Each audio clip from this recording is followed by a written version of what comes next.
잘 계셨습니까? 반갑네요. 저는 체질적으로 구룡사가 제일 맞는 것 같아요.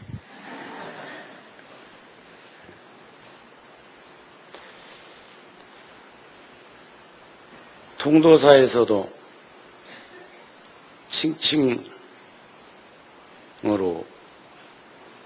선배 스님들이 여러 분 계시지만 소임자로서는 제가 주지직에 있으니까 눈치 안 볼 것 같은데 서울 오는 것 여간 어렵지 않습니다. 아마 오늘 이 법회가 또 언제 또 이루어질지 장담할 수 없습니다. 또 구룡사도 소임자가 다 잘 하고 있고 또 어느 날인가는 이러나 저러나 사바세계를 떠나야 될 날도 있는데 살아생전에 떠난 것처럼 살아보는 것도 그거 멋이 있는 거라고 생각합니다. 그 대신 소임 보는 동안에 통도사에서 열심히 소임을 보도록 하겠습니다. 오늘은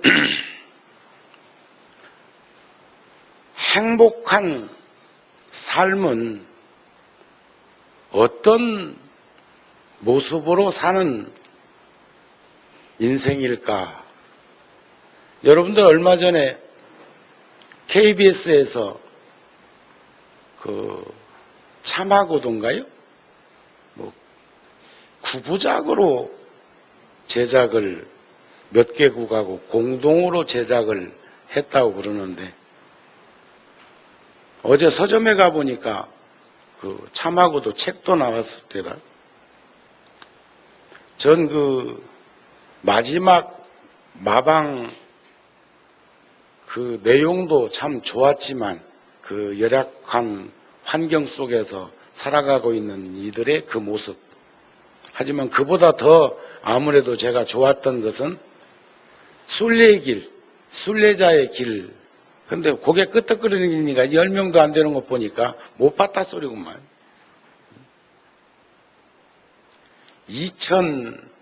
2100km를 일배삼보하면서 티베트의 수도인 나사까지 가는 모습을 7개월에 걸쳐서 촬영을 하고 또 현장에 와서 55일 동안 10만 배 절을 하고 각각 떠나는 모습 마지막 장면이죠. 두 사람 출가하고 한 사람은 동충하초 뜯으러 가고 두 노인은 고향으로 가는 모습으로 마감되는 그 부분에서 몇 소절 그분들이 나누는 대화 속에 담겨져 있는 깊은 가르침을 내면에서부터 심층적으로 우러나오는 그 글을 제가 메모를 해놨는데 전해드리도록 하겠습니다. 인생은 꿈이 있어야 하고 인생은 희망이 있어야 하고 인생은 장래가 보장되어야 살맛나는 세상이 아닐까 싶은 생각입니다. 어떤 분들은 저보고 벌써 총무원장 얘기하대요. 당연하다고 그러네. 제가 원래 출가할 때 어린 나이에 출가할 때 제가 이런 주지소임도 꿈에도 생각 안 해봤고 또 이런 소임을 해야 되는 것도 몰랐을 거 아닐까요? 누군가 해야 될 일이기 때문에 그 일을 할 수 있을 때 하는 거죠. 그래서 저는 후학들한테 그런 말 합니다. 나처럼 주지 오래 하면 못 쓴다.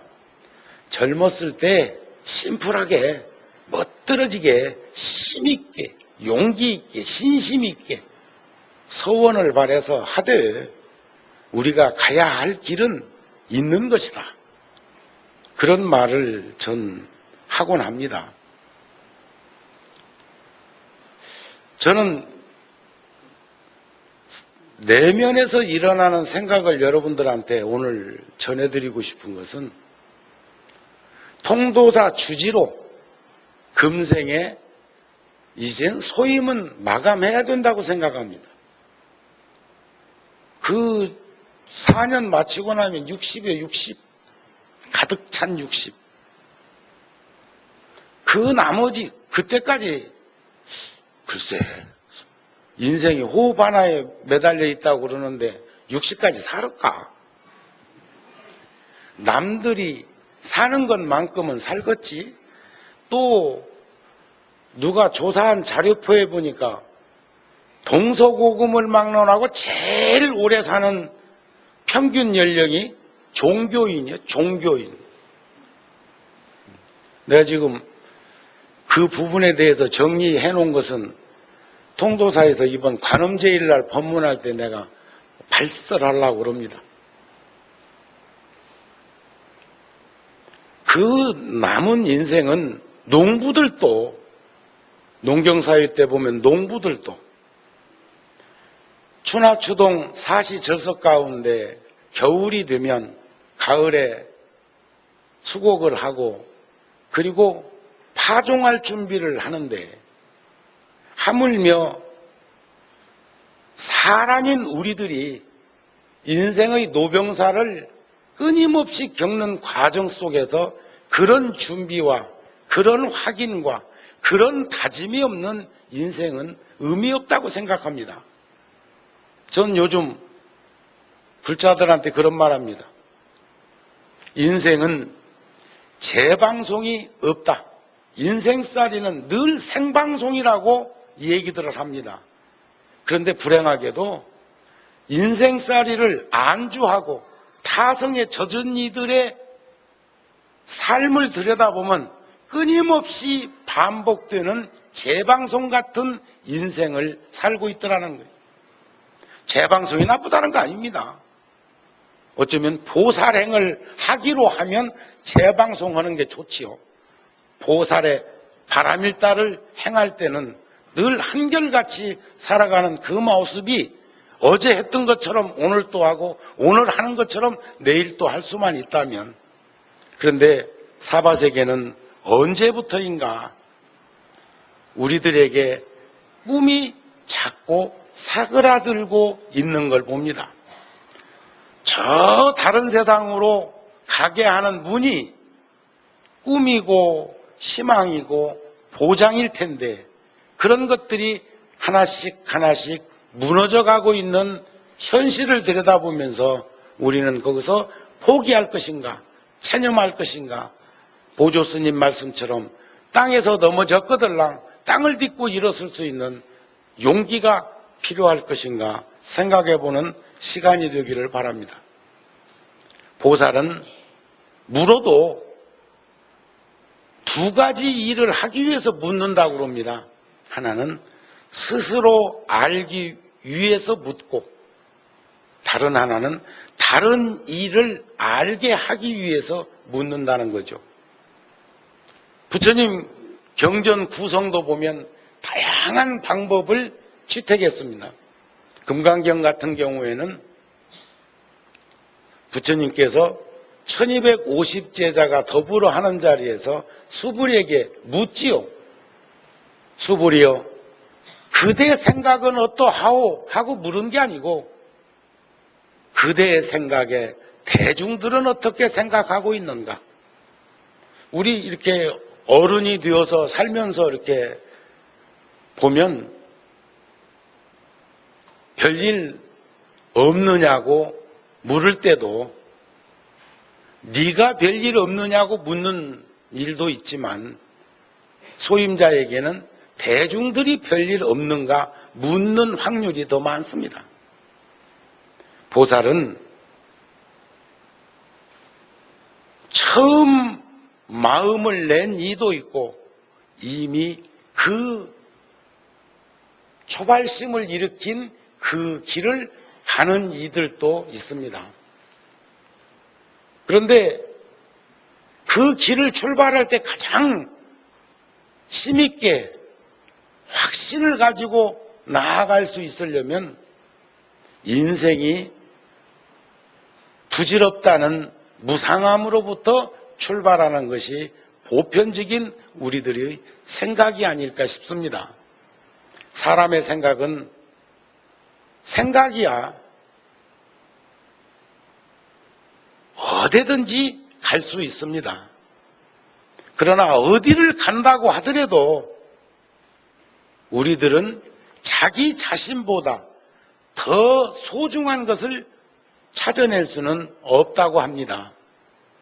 또한 우리 불자들은 자신이 소중한 것을 알았다면 다른 사람도 소중한 줄 알고 수단방법, 중상모략, 시기질투, 겉모술수 써서 해치는 일은 없어야 할 것입니다. 요즘 언론 방송을 통해서 그 일이 그렇게도 심각한, 어쩌면 제가 불감증에 빠져서 이런 표현을 쓸 줄 모르지만 사바세계는 수없는 일들이 발생하고 있는데 신모 여성의 그 일이 그렇게 긴 시간을 세상에 드러내야 하는 것인가 생각하게 해보게 합니다. 좋은 소리도 한두 번이지 그게 너무 긴 시간 반복되면 우리들의 생각은 그것을 거부하게 되고 그것이 힘들게 하는 근본이 되는 것도 우리는 볼 수 있었으면 합니다. 잡아함경에 이런 말씀이 있습니다. 진실로 자기 자신을 생각하는 사람이라면 늘 올바르지 아니한 생각은 멀리하라. 바른 생각만 가지라는 거죠. 또 잘못된 생각이나 나쁜 일을 멀리하고 늘상 선행을 쌓으면 그 마음은 항상 편안할 것이다. 진실로 자기 자신을 사랑하는 사람이라면 주위로부터 자기 자신을 지킬 줄도 알아야 한다. 이게 부처님 가르침 속에 나오는 말씀입니다. 그런데 사바세계는 어떻습니까? 며칠 전에 제가 뉴스 보니까 경기도 의왕인가요?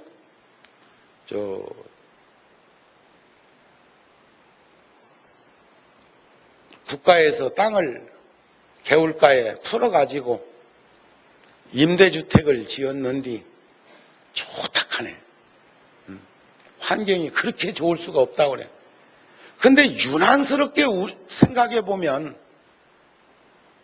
여러분들만 그런 생각 가지고 있는 게 아니라 내 것이라고 하는 개념, 이거 참 중요하다는 생각을 합니다. 그걸 주인의식이라고도 하기도 하는데 똑같은 집도 주인이 사는 집이 지켜지는 것하고 새 사는 사람이 망가뜨리는 것하고, 그러면 이 몸도 집이라고 생각하고 이 몸도 자동차라고 생각하면 주인이 자기 차를 모는 차하고, 요즘 뭐 렌트카라고 합니까? 허자 달린 차 있잖아요.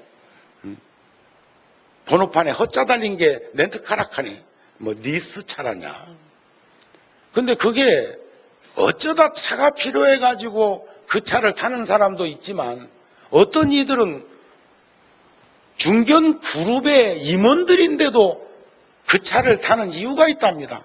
고장나면 그 회사에서 고쳐주지, 반납하면 그만이지, 반납하고 또 뭔 차 있느냐 하면 또 새 차 갖다 주지, 이런다네.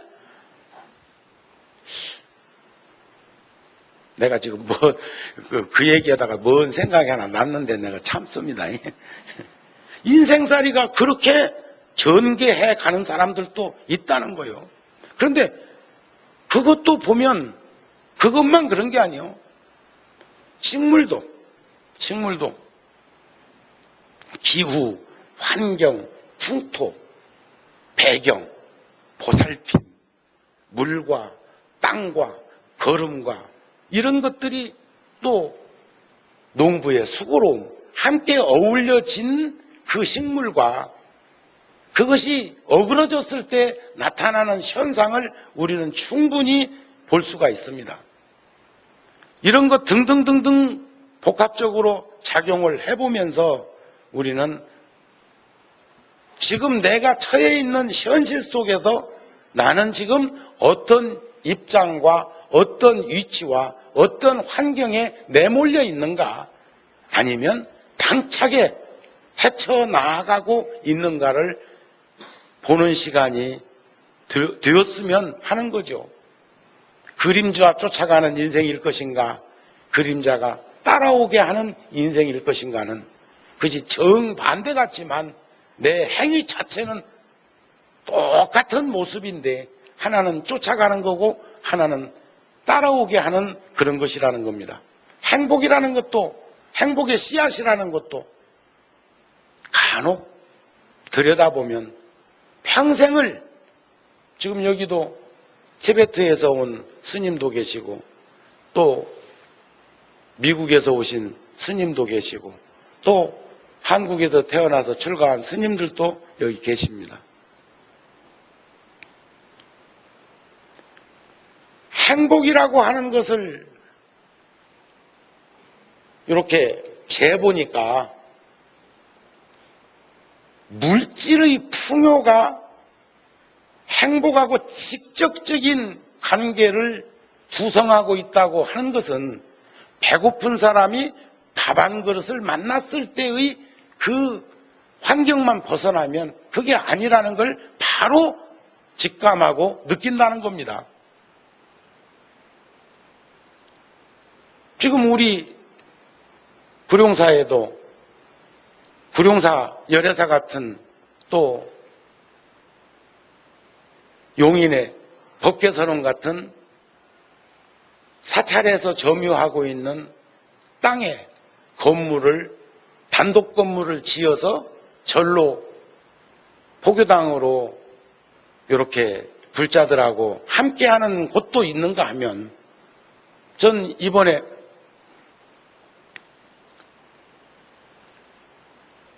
이곳저곳 인연을 지어서 신도시 상가에 포교당을 분양받아서 참 천신만고 노력들을 해가지고 분양금은 다 갚고 등기도 사찰 이름으로 다 되어 있지만 누가 사느냐에 따라서 만개한 꽃을 보기도 하고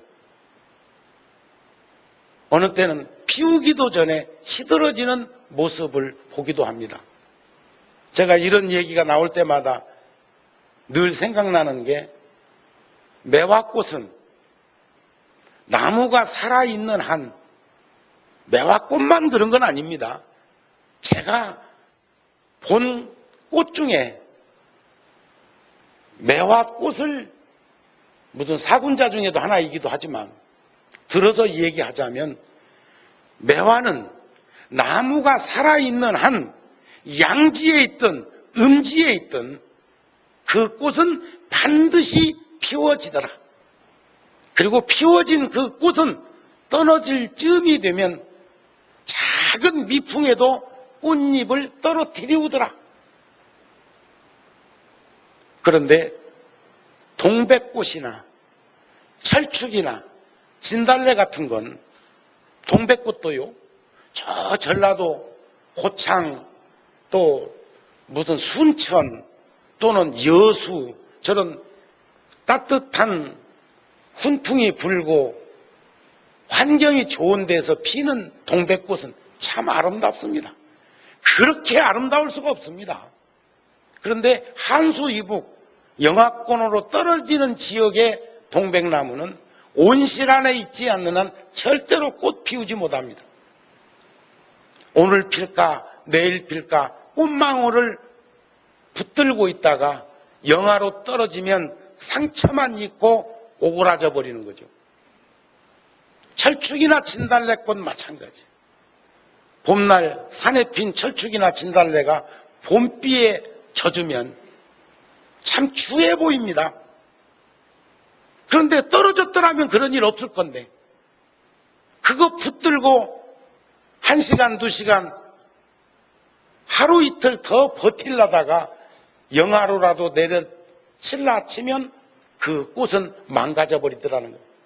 그 꽃이 우리 인생이라면 우리들은 어떤 꽃말을 가지고 살자는 것이 아니라 모습으로 살다가 생을 빛내고 생을 마감하고 생을 이어줄 것인가 생각해보는 그런 내 모습을 찾고 싶습니다. 꽃은 봄을 보내지 아니하려 하나 봄은 가고 사람은 나이를 먹지 아니하려 하나 늙음은 저절로 온다. 이런 말을 제가 우연히 그 불교 텔레비전에서 중국 명찰을 소개하는데 주련에 적혀있는 글을 번역한 겁니다. 사람은 나이를 먹지 하려 하나 늙음은 저절로 오고 꽃은 봄을 보내지 아니하려 하나 봄은 가더라. 그 시간을 말하는 거죠. 마음은 본성인데 시간이라는 세월의 현상은 어쩌면 허상이요. 전 요즘 아까 얘기했던 그 동대하고 인연 맺었던 그 사람도 부처님 말씀을 한번 만나면 전해주든지 아니면 내가 이제 편지를 하나 써서 보내주고 싶은 생각이 들어. 내용은 간단해. 무상지상이 실상이라고 그랬거든요. 모양 없는 모양이 실다운 모양이다. 이런 말씀이 열반경에 나오는데 요것을 반대로 생각해 보면 결국 유상지상이 허상이라는 말과 같은 거예요. 모양 있는 모양이 허상이다. 그분이 모양을 그리지 않았다면 그런 곤욕 치르겠어. 모양을 지 스스로 그렸기 때문에 그 모양이 허상이었던 것을 사실적인 것처럼 그려놨기 때문에 문제 삼는 것이다. 그 말. 여러분들도 마찬가지요. 내가 며칠 전에 텔레비전에 보니까 화장한 사람하고 화장 안 한 사람하고 똑같은 사람을 놓고는 그것을 평가하는 그 프로가 있었다. 근데 젊은 사람들인데도 화장한 얼굴하고 화장 안 한 얼굴하고 그렇게 차이가 많이 나대. 나는 보니까 화장 안 한 얼굴이 훨씬 낫더만. 구룡산은 하도 절을 많이 하는 절이 돼가지고 화장하고 왔다가 여름에 낭패 보는 사람들 들어있지. 골패여갖고. 참 행복을 저작거리에서는 계속적으로 밖에 있는 줄 알고 그런 말 안 있습니까? 봄 찾아 이산저산 헤매이다가 지친 몸 이끌고 집에 돌아오니 뜰 앞 매화가지에 봄이 있었던 것을 행복도 기쁨도 삶의 진정한 의미도 결국 나로부터 시작하고 규결점이 나이라는 생각을 한 시인은 그렇게 표현한 거죠. 참 행복을 구하는 것도 그렇다고 봅니다. 밖에서만 구한다면 참 행복은 얻을 수가 없고 만족함도 모르고 끝없는 고통과 괴로움 속에서 몸도 마음도 우리는 지쳐갈 것입니다. 자, 이제 우리는 생각을 바꿔야 합니다. 생각만 하나 다잡아서 본성을 들여다볼 수만 있다면 우리는 행복해질 수 있다는 것입니다. 그 행복이 저절로 오는 것이 아니라 항상 나와 함께 이루어져 있다는 것을 저는 오늘 진정한 행복은 삶의 어떤 모습일까 하는 그 순례자의 길에서 한번 들여다보고 싶었다는 것입니다. 그 순례자들이 떠나면서 세 가지 다짐한 게 있습니다. 근데 참 재밌었디다. 그러면서도 영하 20도, 30도 밤이면 보신 분들이 있어.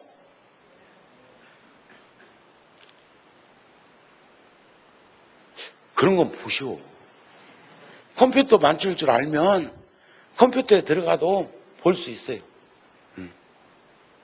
또 꼭 필요하면 나는 10개씩 사놨거든.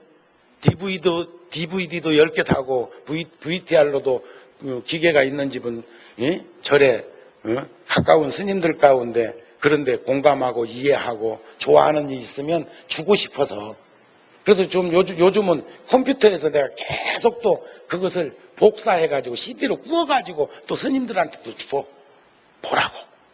왜? 한 스님이 그러니까 물고기 하나를 건지는 것보다 어부 한 사람을 구하면 더 많은 생명들을 구할 수 있다고 보여지기 때문에 그렇습니다. 그런데 그 추운 지방이기 때문에 음식이라는 게 그렇잖아요. 음식이라는 게 문화라는 건 그렇습니다. 근데 여기서 순례자가 지켜야 할 세 가지 항목을 첫째, 살생하지 말라. 살아있는 생명은 죽이지 말라는 거였고, 두 번째, 거짓말을 하지 말라. 세 번째, 욕망을 멀리해라. 순례자가 떠나면서 늘 스님 앞에 부처님 앞에서 다짐한 것이 이 세 가지라는 거예요. 근데 여기서 살생하지 말라고 하는 거 이거 매우 중요하죠. 살아있는 생명을 죽이지 말라는 거 이것만큼 존중되어야 할 것이 어디 있습니까? 그런데도 음식은 가지고 간 음식은 보리가루, 밀가루 이렇게 버물러 가지고 그리고 거기에 수프로 먹는 건 뭘 끓인 물이고 또 그런가 하면은 칼로리가 필요하니까 말린 야크 육포라고 합니까? 그건 또 먹는겨. 그러니까 세상은 100%는 없어. 100%는. 인도처럼 소를 잡지 않는 건 종교적이기도 하지만 수요와 공급에서 소고기 먹는 사람이 없으니까 소를 안 잡는 거예요. 그런 것도 있다는 거죠. 또 물론 더 들여다보면 견문이라고 해서 나를 위해서 잡는 걸 보았다든지 너를 위해서 잡았다고 하는 말을 들었다든지 나를 위해서 잡은 것이 아닌가 하고 의심이 나면 부처님께서 그건 약으로도 쓰지 말라고 그랬습니다. 그런 부분에서 그래도 그 어려운 환경에서 순례의 길을 떠나면서 다짐한 것이 살아있는 생명을 죽이지 말 것, 거짓말하지 말 것, 욕망을 멀리할 것. 이 세 가지가 너무 가슴에 와 닿은 겁니다. 한겨울에 출발해서 한 7개월을 2100km, 2100km 이거 먼 거리입니다. 그런데 그 2100km를 5명이 안 보신 분들을 위해서 그림을 그려줍니다. 5명이 출발했어요. 두 노인은 그럼 나도 노인이요. 스스럼 없이 62살, 66살 먹은 이한테 노인이라고 하는 것 보면 아이고. 그리고 요즘 통도사에서 내가 과거에 서울 오기 전에 통도사에서 그 아이들한테 법회해주고 청소년들하고 어울리고 그랬던 아이들이 성장해서 어른이 되어가지고 결혼을 해가지고 애들을 데리고 와서 중학생도 데려오고 국민학생도 데려오고 유치원 것도 데려오는데 와갖고는 나한테 뚝 인사를 시키면서 할아버지 스님한테 인사드려야지. 폭폭을 일이여. 응? 그런데 그게 현실이요. 어느 날부터인가 나보고 할아버지 스님이라고 하는 사람들이 생겼다는 거요. 근데 지가 아니라고만 아닌 건 아니잖아요. 그가, 상대가 그렇다면 그런 거라고 그랬죠. 어? 제 눈의 안경이라고 하지만 안경을 잘못 쓰고 표현하는 것은 그 사람의 허물이기도 하지만 그런 대상이 되어서 그런 표현을 할 수 있도록 내가 만들어준 건 내 허물이라고 그랬습니다. 내가 나이가 안 먹었으면 할아버지 소리 안 했겠지.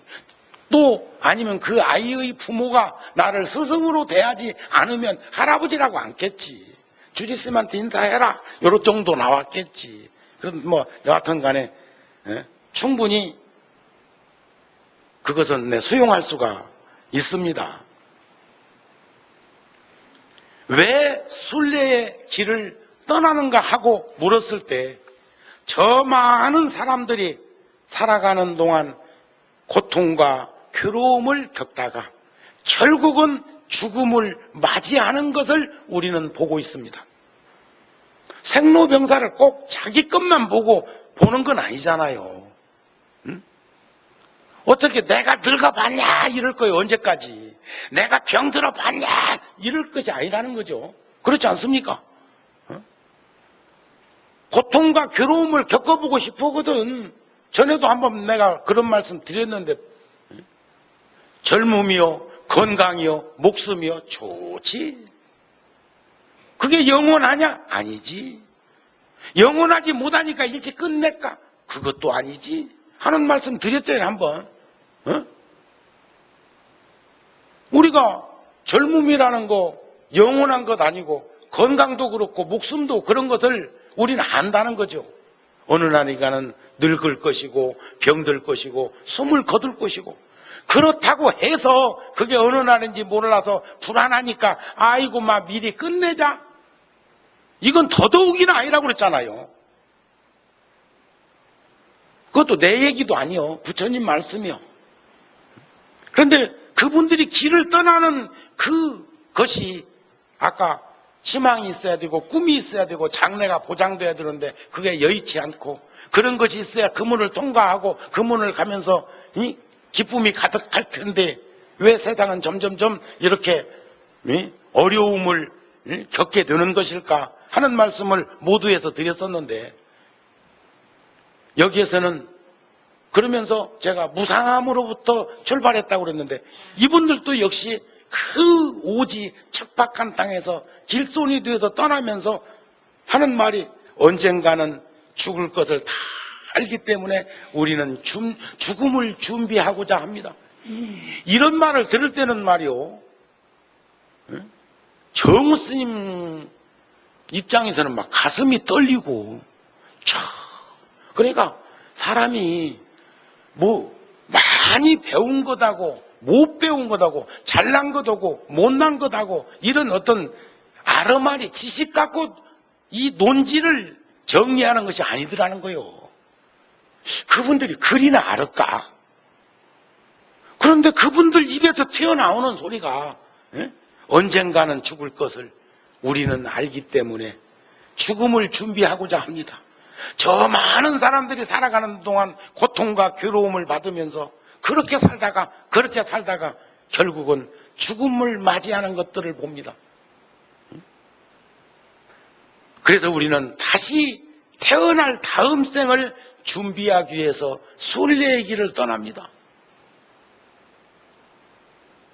저는 젊은 시절부터 스스럼 없이 이제 젊은 얘기도 나오네요. 나이가 먹긴 먹었어.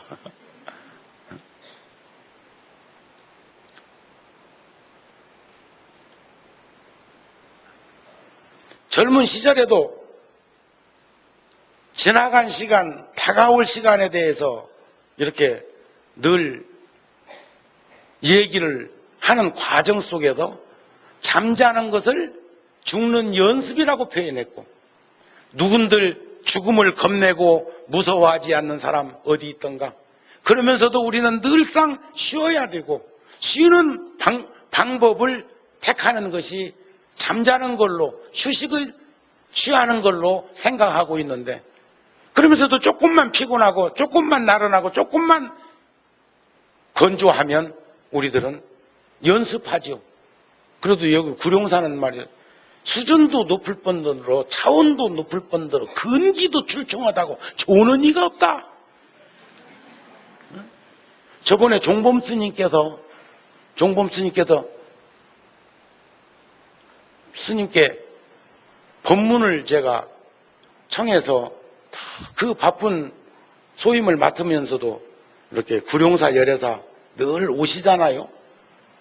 이번에 통도사에서는 제가 백고자를 5년이나 한 사람이니까, 통도사에서는 53명의 스님들을 청해서 화엄살림을 53일간 하려고 이제 입제야 큰절에서 해야 되겠지만 그 다음날 종범스님 청하려고 그러는데 10분을 사정해서 10분을 이제 못 간다는 거예요.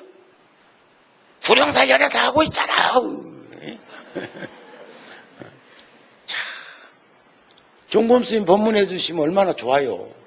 좋은 줄 알기 때문에 청하는데, 가까이 있는 곳은 그렇지만 통도사는 1시간 법문하기 위해서 통도사 다녀가기에는 너무 멀다는 거예요. 그만큼 소중한 시간을 귀히 쓰시겠다는 걸 뻔히 알면서도 간곡하게 청해가지고 허락은 받았어. 금년 마지막으로. 내년은 또 이제 가봐야 알지. 그러면서도 우리는 두려워하고 겁나는 것하고 상반되는 행위를 하는 것이 잠자는 거라고 생각을 하고, 그걸 조금 더 들여다보면 잠자는 게 그렇게 편안하다면 아주 생을 마감하는 건 더 편할 것 같다는 생각도 젊은 시절부터 했단 말이에요. 그러나 그건 연습이라고 표현하고, 우리가 성지순례 갈 때는 떠나는 연습을 하자는 거예요. 떠나는 연습. 어느 날 우리 떠나야 될 거 아니에요. 떠나는 연습을 여행의 길로, 순례의 길로 한번 가보자는 거예요. 인도 성지순례도 하고, 이번 통도사에서는 나흘간 계산제 합니다. 양력으로 18, 19, 20, 21. 그래서 여러분들에게 청합니다.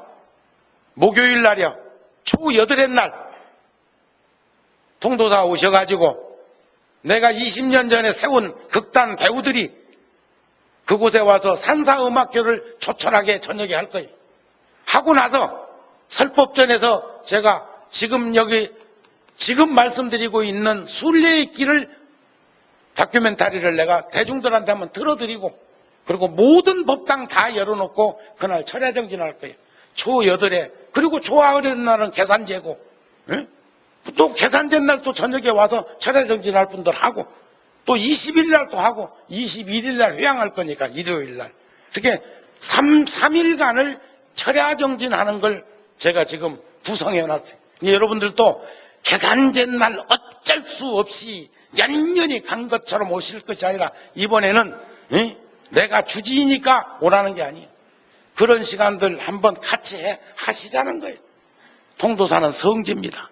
그러다가 어느 날 마감하는 날 스스럼 없이 떠날 수 있는 우리가 되었으면 좋지 않겠습니까? 그런 말씀입니다.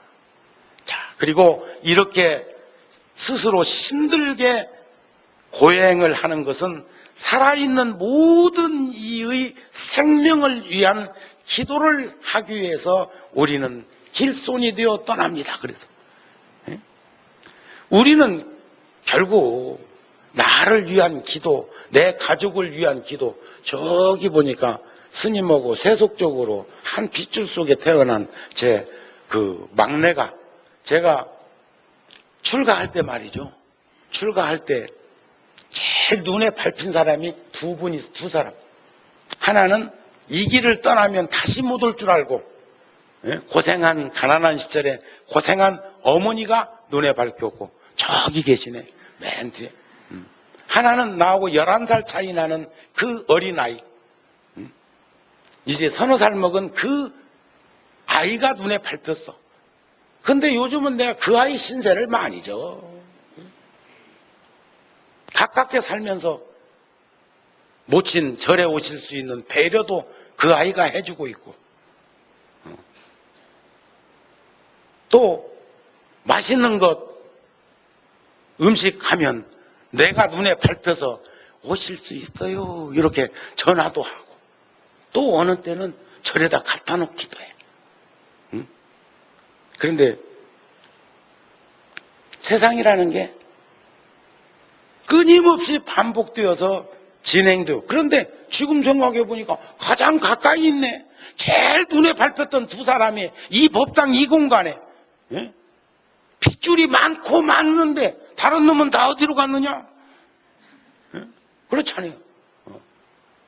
그런데 요즘 뭐 고3짜리 아이가 있다든가 중3짜리 아이가 있다든가 그래가지고 하루도 안 빠지고 지금 100일 기도한다고 그래요. 그래서 내가 어저께 와가지고 나온다고 하니까 기다리고 있길래 자식이 부처님이다 내가 그랬지. 자식이 선지식이다. 예. 그래서 나는요, 아이들 요즘 많지도 않은데 좋은 학교 보내세요. 그리고 많지도 않은데 꼭 한 번에 합격시키지 마세요. 그 덕분에 기도 좀 더 하면 더 좋잖아요. 그거 아파하지 말고, 그렇잖아요. 힘들어하지 말고, 한 2년 차 같으면 말이요. 2년 차 같으면 연거푸 3년을 고3짜리 한 녀석이 재수해봐. 2년이지. 그 다음에 그 다음 아이가 딱 붙었어도 3년이요. 일생에 3년만 100일 기도를 3번만 해도 인생은 달라진다. 3일만 닦아도 1000년을 덮고 남는다는데, 아니 3년을 기도했는데 그게 보통 기도요. 그렇지 않습니까? 그런데 가난하고 이렇게 열악한 환경 속에 사는 이분들은 모든 생명들의 그들을 위해서 기도한다고 표현했지, 나를 위해서 기도한다는 말을 아무도 하지 않더라는 거예요. 왜 절을 하느냐고 물으니까 모든 생명의 평안을 위해서 부처님 전에 절을 하고 있는 것입니다. 저는 오로지 선행을 실천하며 살고자 합니다. 그 노인은 아파가지고 집으로 돌아가야 되는 이런 환경은 시간이 없어서 다 말씀할 수 없지만, 그런데 그분은 결국 2100km를 니어가 끌고 거기까지 왔어. 꼭들 한번 보세요. 기도라는 것이 어떤 것인가.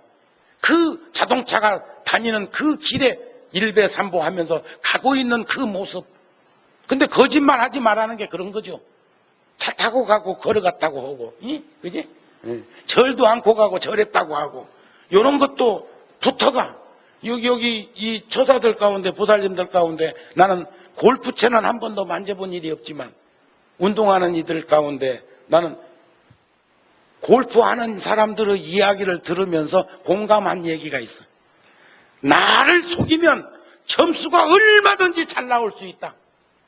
그런데 골프는 나와의 싸움이다. 보교당에 주지하는 이가, 대중 앞에서 같이 어울려야 되는 이가, 그 대신 나는 그걸 똘똘 모아서 끌어모아서 그런 가지고 있다가 오지에 한 번씩 갔는데 이제는 그것도 틀렸어. 대중들 눈치 보여서 금년도 꼭 하고 싶었거든요. 다만 돈만 보냈어. 수미산 밑에다가 작년에 1층 짓고 금년에 2층 짓는데 돈이야 뭐 큰 돈 들겠습니까? 거기에 있는 자갈, 거기에 있는 돌, 거기에다가 세면만 짊어지고 와서 버무르면 집이 되는 거요. 그런 집을, 돌집을 만들어 내는데 거기에 이번에 가는 인편에 돈만 보냈어요. 제가 이번에 버마 민주화 운동 한다고 그러잖아요.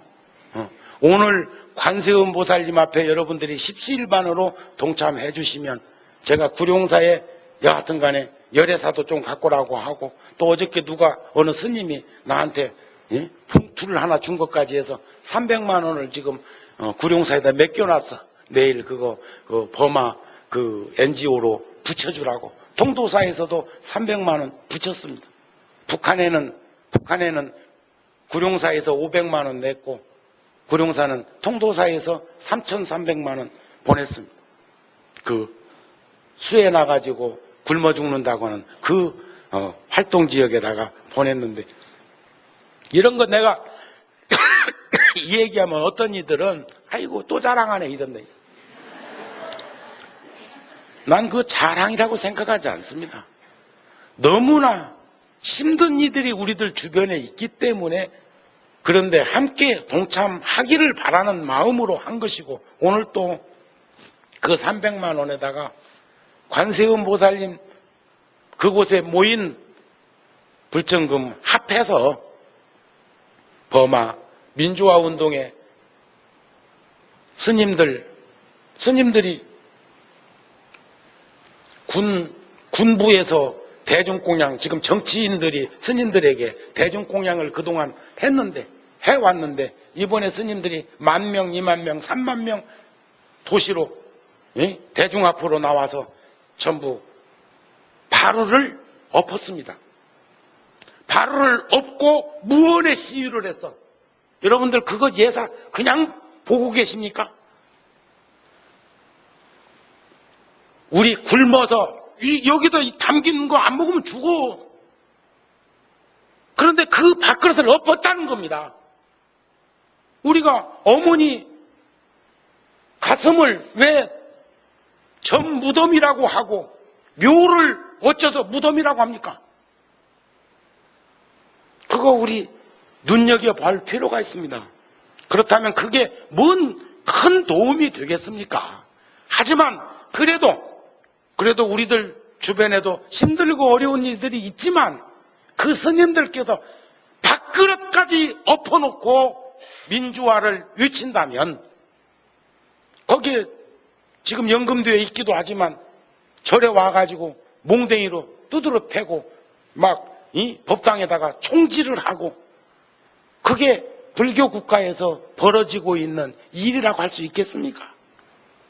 여러분들 요즘 불교 쪽에 여러 가지 현상 일어나고 있는데, 여러분들 그거 우리가 언제 전통사찰이라는 문화재 80% 이상 소유하고 있는 사찰에서 언제 그걸 우리 거라고 한 적이 있습니까? 그런 것들을 우리가 함께 들여다볼 수 있는 그런 마음들을 냈으면 합니다. 그런데 그 연세가 제일 많았던 그 노인이 마지막 나사에 와가지고 하는 말은, 부처님께서는 저에게 자비심을 가지라고 했습니다. 2100km를 니아까 끌고 안 될 때는 빈몸으로도 갈 수 없는 그런 상황에서 거기를 극복하고 와서 마지막으로 한 말씀이, 부처님께서 저에게 자비심을 가지라고 하셨습니다. 소원 성취 됐다는 거예요. 저의 다음 생에는 더 넓은 마음, 넓은 사람, 마음이 넓은 사람이 되어서 모든 이의 고통을 덜어줄 수 있었으면 합니다. 그리고 지금 살아있는 동안에는 오로지 다른 이들을 위해서 기도하며 살고자 합니다.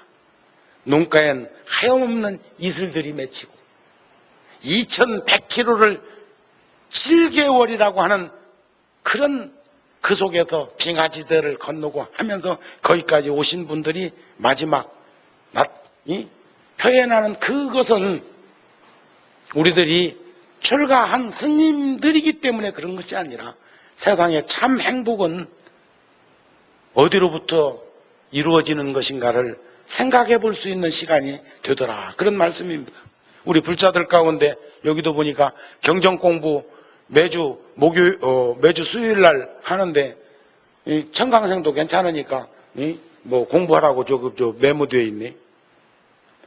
우리 죽창스필 400년 전에 스님이 일지처럼 후학들을 위해서 소유를 드러낸 그 책을 같이 읽으면서 공부한 적이 있습니다. 그 주공 스님이 그런 말씀을 해서 스님이 된 것은 나의 일인데 시방의 시주에게 폐를 끼치고 있으니 참으로 보답할 길이 막막하다. 일미질근이라고 그러는데 점점 그런 생각이 자꾸 듭니다.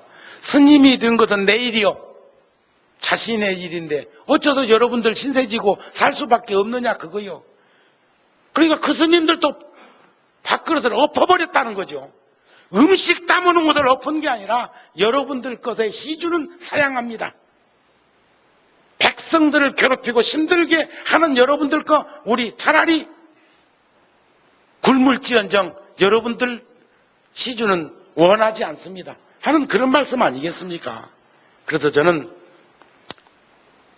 참 어린 것이 출가해서 40여 년 살아오는 동안에 여러분들의 참 복력으로 구룡사나 열애사나 여기저기 포교당도 세우고 또 종단에 참여도 하고 그러면서 어울림을 가지다가 또 어려움도 겪었고 그러다가 통도사 이제 주지가 된 지 4개월 되었습니다. 참 소문은 빠르대요. 소문은 빨라. 저보고 잘 산다고 소문났었디라. 구룡사 떠난 지 불과 4개월인데 그 사이에 전국적으로 아니 외국에서도 연락이 와. 문자가 들어와. 스님 잘 사신다며요. 고맙습니다. 어느 스님은 저에게 잘 살아줘서 고맙습니다. 참, 내가 잘 살지 못할 사람인데 잘 사는 것 같아요. 오지 나 참 그런 때는 신금을 울리대. 이 좋은 세상에 대충대충 살아도 되는데 그 말 아니겠어요? 잘 살아줘서 고맙습니다. 또 어떤 이는 그렇습니다. 잘 살겠습니다.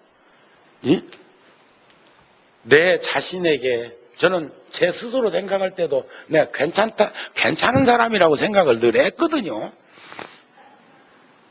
근데 주경 스님이 그런 말씀을 했더라니까.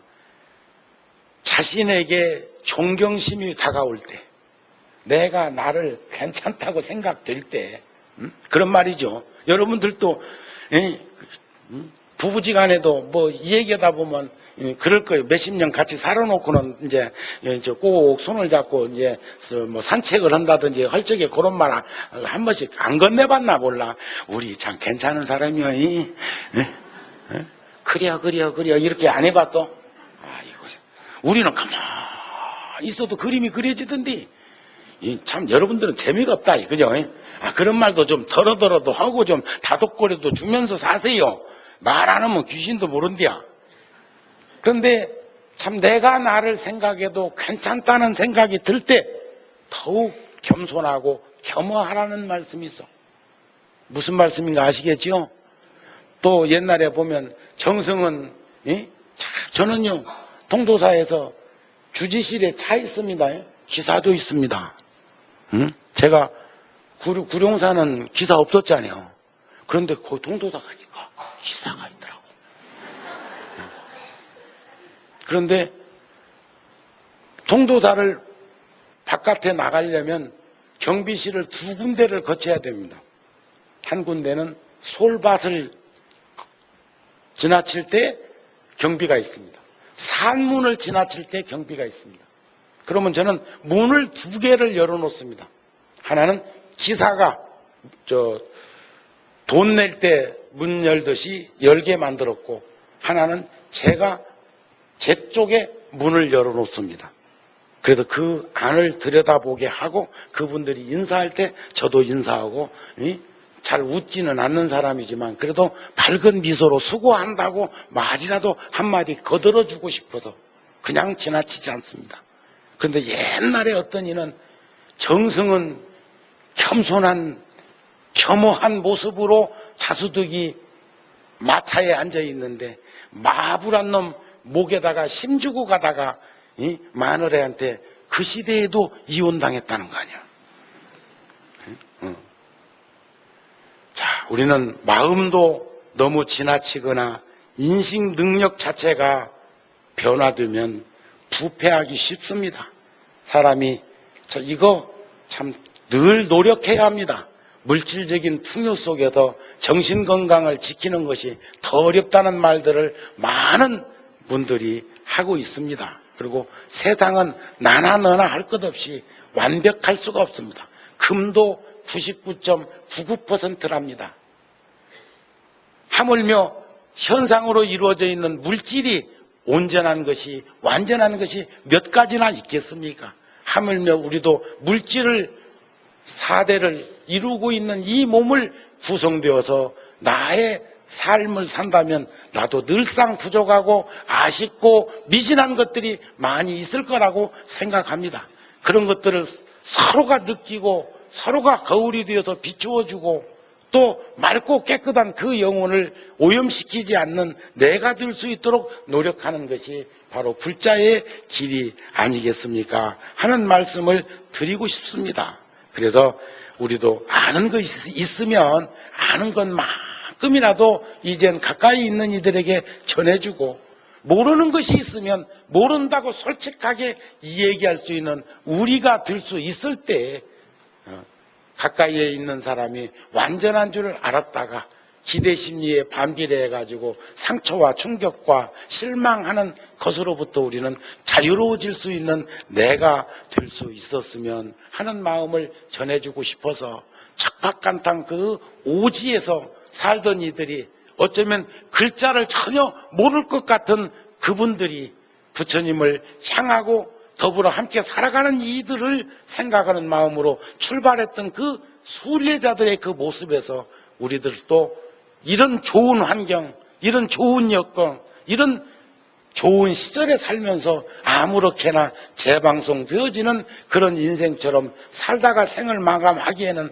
너무나 인생살이가 소중하지 않습니까? 하는 반문사를 여러분들에게 숙제로 드리면서 오늘 본문은 마치고자 합니다.